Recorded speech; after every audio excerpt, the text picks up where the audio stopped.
point nga nakasiling ka nga, okay, amo gid ko sila.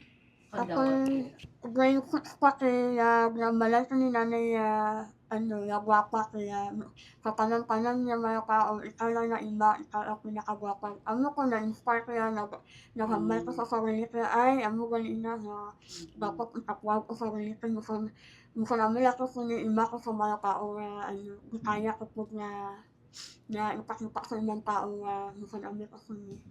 I assume you feel lucky no nga bisag how noisy the world is, how noisy the community is, you find kumbaga peace with your family nga you have protectors, protective brothers, loving parents. Ano sa imong reaction ni anak Ma'am Vic?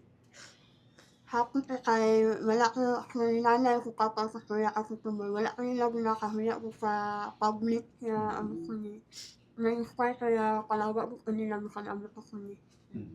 Ma'am, ginaunsa nimo ang mga tao nga katong gabuli sa mga especially katong elementary ka, Yes, di ba? High school. Ginaunsa nimo sila? Unsa imong ginaingon sa ila? Syempre pangit kaayo ka, ana ingani mong nawong.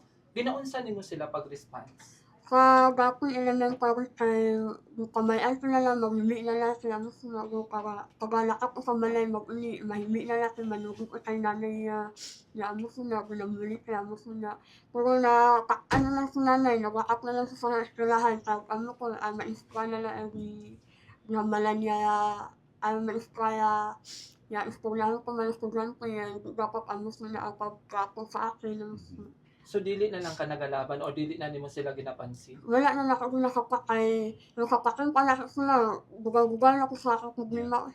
Ano po tanto kay kaya ko man. Pero katubang mga bully nimo kaniya to elementary, high school, nahimo ba nimo silang friends after all at the end of the day? Wala sir. Wala, okay. You just accepted no nga nga. Yeah. You have to be wise lang to talaga sa pagpili sa mga Bawa ko people. sa Okay. How about mga friends? Na ba kay kuan kanang special lover karon or kanang nagapahappy Special sa imo? someone? wala sir. Wala na. Friends, Pamilya. naging friends for sure si ma'am. Oo. Pero Pamilya. nakaagi ba ka? Siyempre, kita tanan makaagi o kaning nagkauyab pero kibinuangan ra later on, ana. Nakaagi man. Kay siyempre, di ba, labaw na og kaning ang uban ng mga lalaki kanang ang ilang intention is dili they love pero igura kanila yaga-yagaan. Nakaagi po pero that time di pa may ako na lang tinubin sa mga para mamain. Di ko na lang sa anak ko na. Importante kay baka pa ko sa gupo niya. You have to claim it sa imong Correct, sarili. correct. Anyway po, mangutana po, imong course is community development. Yes.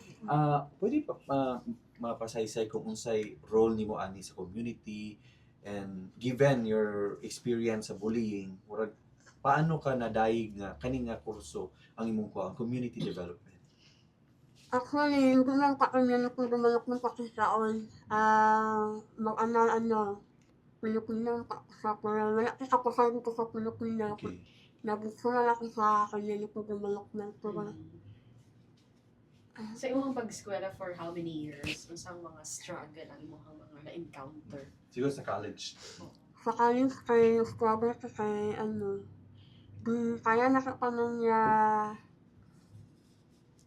kaya nakapanan na lapasan ang mga subject sa mga financial assistance. Tapos, dapat, meron ako na pamilya, gamuling sa ako tama ang friends na gumalingan ko nila na makahamang ko sa eskwela. How about unsay imong reaction na nag-viral ang imong video and na-recognize ka ni Dr. Dr. Carl Carl. Balita? Wala ko nag-expect na mag-viral sa graduation. Ay, ako that time, gusto ko naman ang makagraduate lang. Nakilala na lang sila, nag-speak lang si Dr. Carl Balita sa CFCST. Nakilala sila, bupay-pa na lang sila malakap na sila sa stage. Pinasyak na lang siya kay sa panan-panan na nag-graduate at sila gitawag sa gwapa sa magna cum laude na Ayan. Youngest, Si Sir Carl, oo, sa CFCST, ma'am. Siguro unsa imong ginatuuhan nga kanabitang adage mo no, adage kung sa nakasabihan ba ginatuuhan nimo nga ginabitbit gyapon nimo sa kasamtangan o kinsay nag-ingon nimo ani nagtambag sa imong ani? Natambag sa ako sa akin na ano kay si nanay Okay. at si tatay. Hamalan ko nila dapat ayak ni kapag ayak ko niya kung naman ako sini ayahin ko kay halimbawa maano sila na niya dapat panikamukan sila mamuhi ko pa kung sini. Mhm. Okay. Ikaw na ano ang mensahe mo kay Kuan? Kay Faith no? Di lalim na obstacle ang yagian from bullying, no, acceptance sa iyang kondisyon, and of course pag Pag sulod anak sa pag yun niya, G, pag-anak. nakita ni mo iyang sitwasyon, ano ang imong nga reaksyon?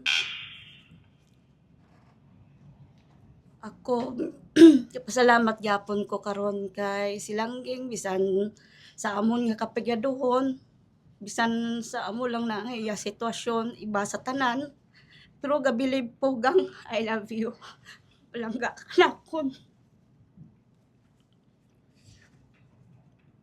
palangga kanamon bisan ano pa ang problema maabot basta nagabinulugay kita masulbad kit. So you protect each other kumbaga sa inyong situation, ma'am. May mga time ba, ma'am, nga sang nag-school pa siya, itong gamay pa, nagahibi siya kapuli sa inyong balay. Oo. Tapos anong reaksyon mo? Nagahibi man ko kay sa tungod sa kaluoy ko sa iya ba na dapat hindi ni pwede nga masigihon nga halos street pila kahapon gahibi siya tapos ako doon din ako maglimog kay matulo na lang ang luha ko kay gahibi na siya gapawli gabaktas pa lang sa dalan gahibi na siya